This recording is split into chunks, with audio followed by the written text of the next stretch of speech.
રાજકોટ ભાજપ જિલ્લા પ્રમુખ અલ્પેશ ઢોલરિયાએ તેમના ઉપર ઠગાઈના આરોપો પછી વળતા પ્રહારો કરતા તેમની સામે ફરિયાદ કરનારા મહેશ હિરપરા ઉપર 10 કરોડ રૂપિયાના બદનક્ષીનો દાવો કર્યો છે।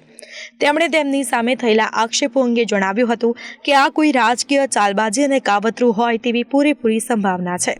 મહેશ હિરપરા નામના વ્યક્તિને હું પોતે ઓળખતો પણ નથી, તો પછી નાણાકીય વ્યવહારની વાત તો ક્યાંથી આવે? આ વ્યક્તિ પણ મને લાગે છે કે કોઈનો હાથો જ બન્યો છે અને પડદા પાછળ બીજું કોઈ છે।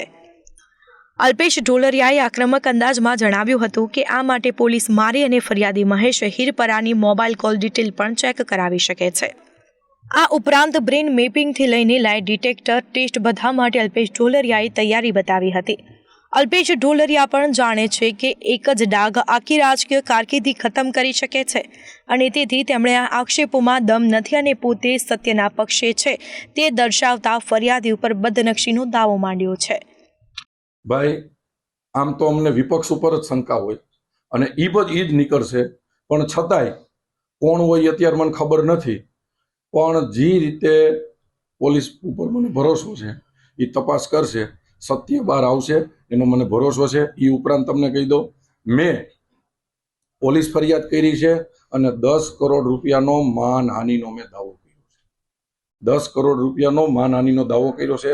એડવોકેટ શિવલાલ ભંડેરી, નિરંજન ભંડેરી અને એડવોકેટ કુલદીપસિંહ જાડેજા સાથે મળી અને 10 કરોડ રૂપિયાનો કાલ દાવો પણ દાખલ થઈ જશે કે ભાઈ તમને આ કેવી રીતે માહિતી મળી અને જો હું ગુનેગાર હોય તો મને સજા મળવી જોઈએ। ઢોલરિયાએ જણાવ્યું હતું કે મવડીના વેપારી મહેશ હિરપરાએ તેમના ઉપર ઠગાઈનો આક્ષેપ કર્યો તેની જાણ પણ મને સોશિયલ મીડિયા ઉપર થઈ હતી। હું પોતે આ આક્ષેપોથી ચોંકી ઉઠ્યો હતો। મને થયું કે આ ભાઈને તો હું ઓળખતો જ નથી, તો પછી રૂપિયાની લેતી દેતીની વાત ક્યાંથી આવે? મને તે પણ આશ્ચર્ય થયું કે મારા ઉપર તેમણે કેમ આક્ષેપો કર્યા છે, પણ હવે મને સ્પષ્ટ લાગી રહ્યું છે કે આ આક્ષેપ રાજકીય કિન્નાખોરીને પગલે કરવામાં આવ્યો છે। હું આગેવાન હોય અને મારી રાજકીય પ્રતિષ્ઠાને લાંછન લગાડવા માટે આ આક્ષેપો કરવામાં આવ્યા છે। તેમનો દાવો છે કે મને ઓળખતો પણ ન હોય તેવો વેપારી મારા ઉપર આક્ષેપ કરે તો તેનો અર્થ રાજકીય કિન્નાખોરી જ છે અને આની પાછળ ક્યાંક ને ક્યાંક કોઈ રાજકારણ રમાઈ રહ્યું છે। આગામી મહિનાઓમાં સ્થાનિક સ્વરાજ્યની ચૂંટણી છે અને ત્યારે પક્ષનું વાતાવરણ ગોથે ચઢાવી દેવાનો આ પ્રયત્ન છે। રાજકોટ જિલ્લા ભાજપમાં આ ચિનગારી પેટાવવાનો પ્રયત્ન કરવામાં આવી રહ્યો છે। મેં મારી વાત તો પક્ષની અંદર અને મોવડી મંડળને કરી જ દીધી છે, હવે લોકો સમક્ષ પણ કરી રહ્યો છું। આના કારણે મેં મહેશ હિરપરા ઉપર 10 કરોડ રૂપિયાનો બદનક્ષીનો દાવો માંડ્યો છે। હવે તેણે કાં તો મને 10 કરોડ ચૂકવવા પડશે અથવા તો મારી પ્રતિષ્ઠાને ઠેસ પહોંચાડવા બદલ જાહેર અથવા તો લેખિત માફી માંગવી પડશે। આ સિવાય તો હું તેમને નહીં જ છોડું। મારી સામે ખોટી ફરિયાદ કરનારને ઢોલની જેમ હું વગાડીશ।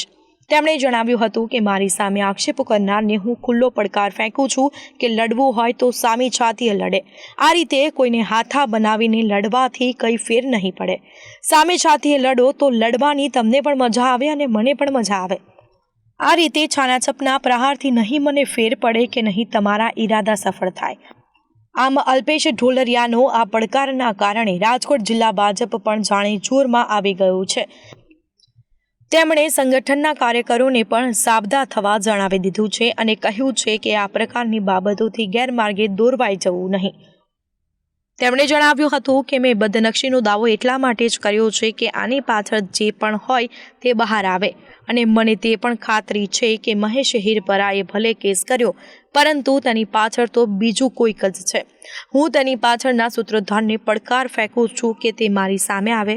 હું મારા પક્ષના આક્ષેપ કરનારના પાછળના સૂત્રધારને પર્દાફાશ કરીને જ રહીશ। તેમણે ઉમેર્યું હતું કે ચૂંટણીઓ નજીક હોય ત્યારે આગળ અને પડદા પાછળ ઘણી રાજરમત રમાતી હોય છે। રાજકોટમાં આમ પણ આ પ્રકારની રમતની નવાઈ નથી। આવું કંઈ ન થાય તો જ મોટું આશ્ચર્ય છે અને તેમાં પણ આક્ષેપ કરનારને પણ ખબર છે કે આક્ષેપથી કશું વળવાનું નથી, પણ તે કમસે કમ એક રાજકીય આગેવાનને બીજા કામમાં રોકી દે તો તે ચૂંટણી પર ઓછું ધ્યાન આપી શકે। હવે આગેવાન ચૂંટણીમાં જ પૂરું ધ્યાન ન આપી શકે તો તેના જ પક્ષને તેનો ફાયદો ન મળે અને અપેક્ષા મુજબનું પરફોર્મન્સ પણ આપી ન શકે।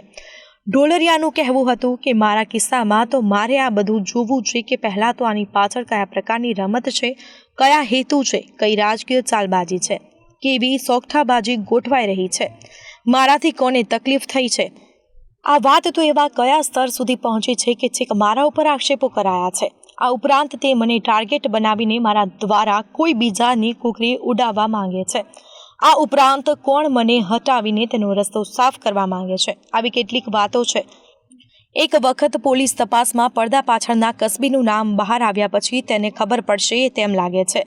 બદનક્ષીના દાવામાંથી હું જરા પણ પીછેહટ નહીં કરું અને એમ તેમણે જણાવ્યું હતું કે આજે 4.25 કરોડથી વધુ રકમનો પોલીસ કેસ કરીને કોઈની ઇજ્જતનો જાહેરમાં ઉલાળ્યો કરો છો તો પછી તેનો વળતો પ્રહાર સહન કરવાની પણ તૈયારી રાખવી પડશે.